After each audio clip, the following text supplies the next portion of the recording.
अब कैसी तबीयत है? कुछ हुआ है क्या? अब कैसा महसूस कर रही हैं?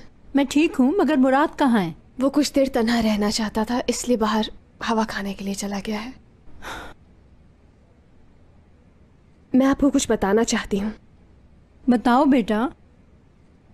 क्या ये मुनासिब रहेगा अगर हम कहीं बाहर चलकर बात करें? ठीक है, लेकिन कहाँ जाना है ये तो बताओ। क्लिनिक में। मैं समझी नहीं।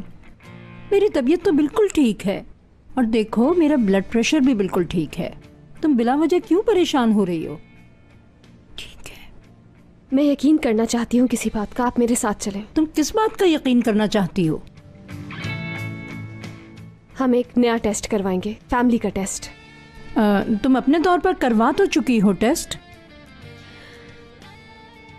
दादी जान, जब से मुराद वाली बात सबके सामने आई है, दारिया मैम का रवैया अलग लग रहा है। मुझे यकीन है कि वो एमरे से मिली हुई हैं। दारिया का एमरे से क्या लेना देना बेटा? पता नहीं, लेकिन कुछ तो अजीब हो रहा है। और मैंने टेस्ट भी सिर्फ ध्रुव और मुराद के कराए थे, जबकि आपके टेस्ट जरूरी हैं।